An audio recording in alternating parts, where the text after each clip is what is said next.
The moment eternity became real to me did not come with thunder or light.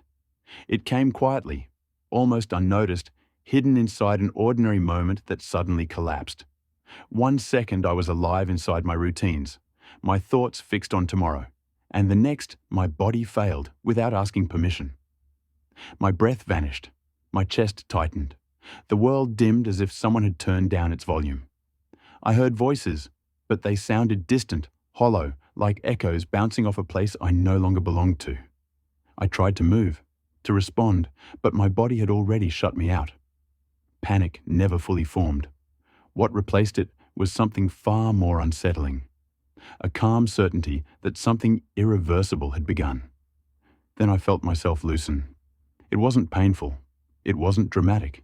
It was final.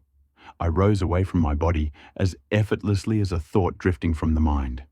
I could see myself lying there, motionless, surrounded by urgency, but that body no longer felt like me. What shocked me most wasn't seeing my own death. It was how quickly everything I had built my life around lost its power.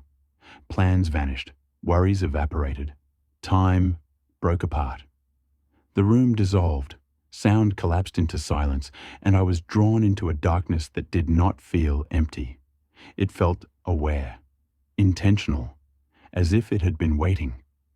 And somewhere deep inside me, a realization began to form that chilled my soul. Whatever comes next lasts.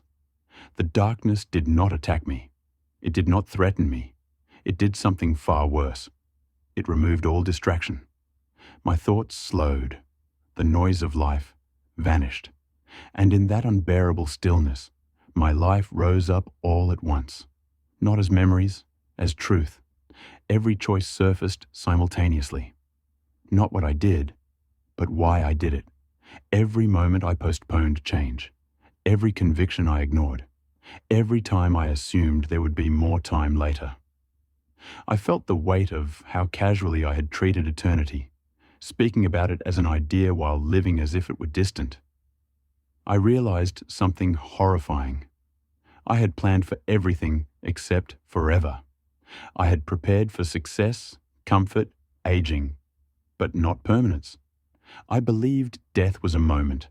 I had never truly considered what followed it. The darkness felt familiar, and that frightened me.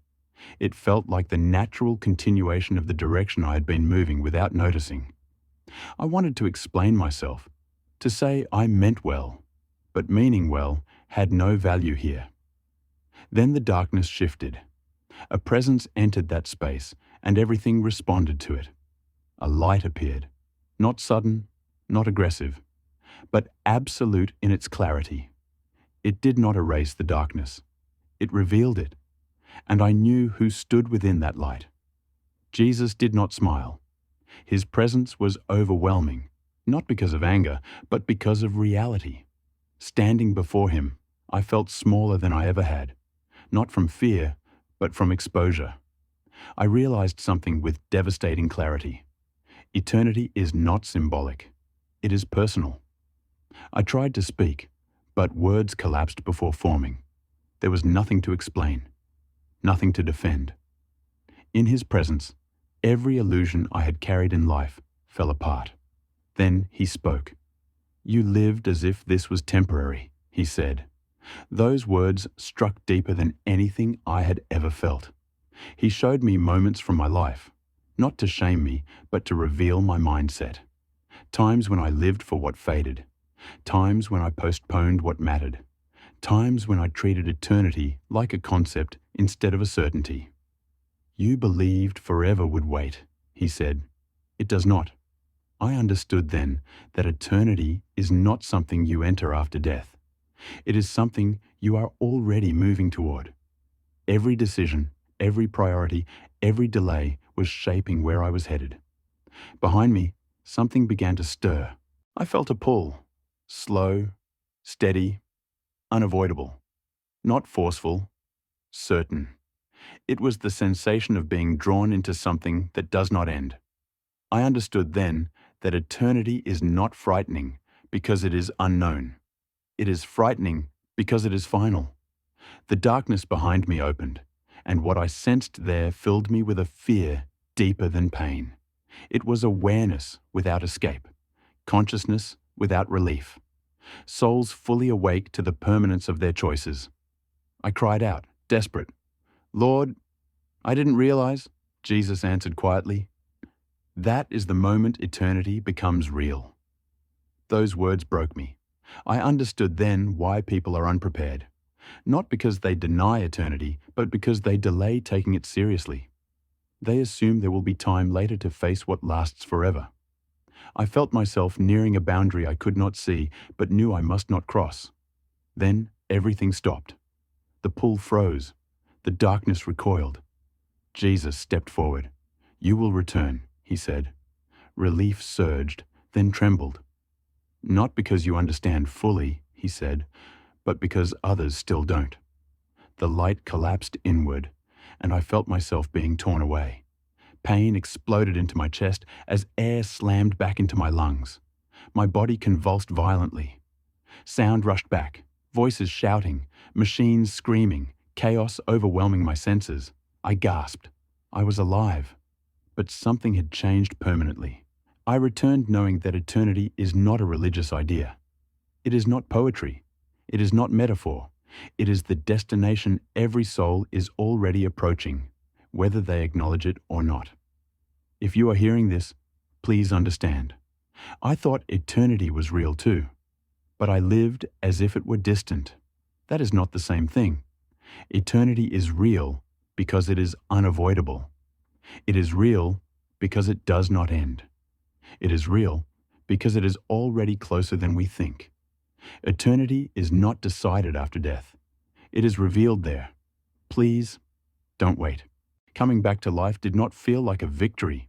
It felt like being returned to a place that suddenly felt fragile, temporary, and dangerously loud.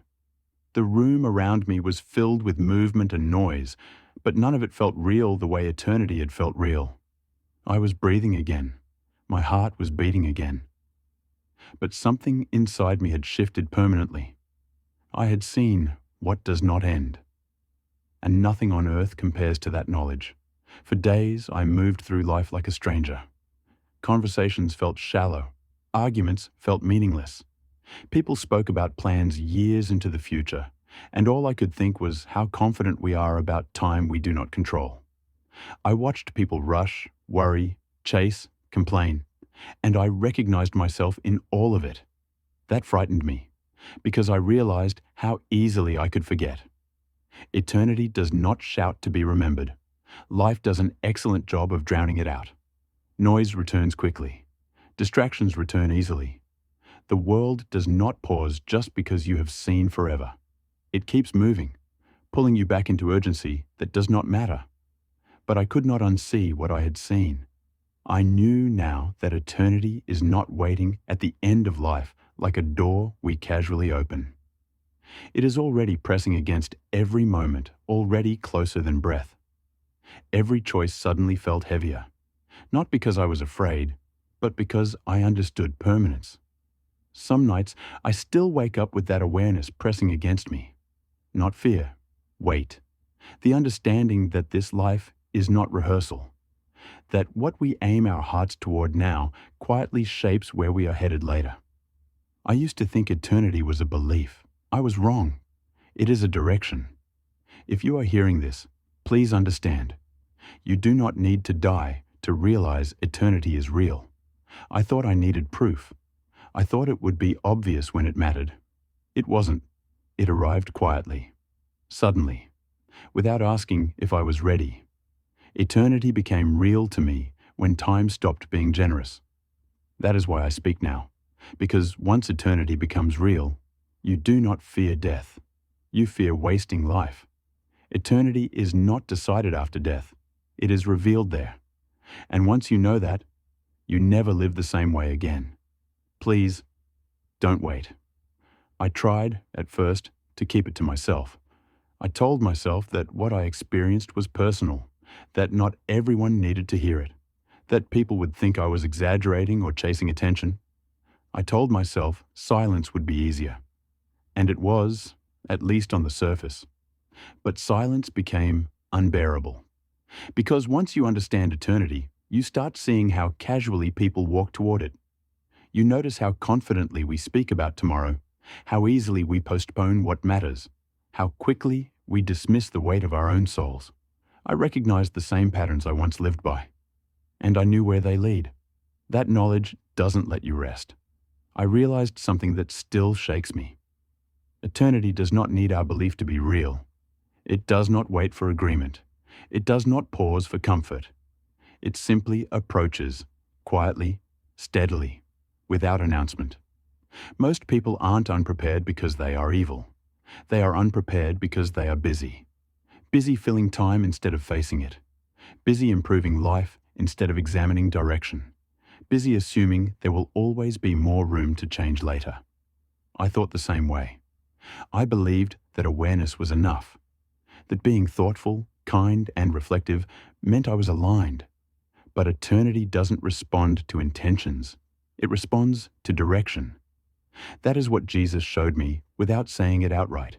Your life is always moving somewhere, even now. I used to fear judgment because I imagined it as anger. I was wrong. Judgment is clarity. It is seeing, without distortion, where your choices have been pointing all along. That is why it is so quiet. There is nothing left to argue once truth is fully visible. Some nights I feel the weight of this knowledge pressing on me again, and I understand why I was sent back. Not to scare people, but to interrupt them. To slow them down long enough to consider what they are aiming their lives toward. If you are listening to this, I don't believe it's random. I don't believe moments like this happen by accident. You may not feel afraid. You may not feel convicted. You may even feel calm. I felt calm too, right up until time stopped cooperating with me. Eternity didn't become real when I wanted it to. It became real when time ran out. That is why I speak now, even when it's uncomfortable, even when it would be easier to stay quiet. Because once you see forever, silence feels like betrayal. Eternity is not waiting for the end of your life to matter. It already matters now. And the most dangerous thing we can do is assume we will recognize the moment when it's time to take it seriously. Please, don't wait.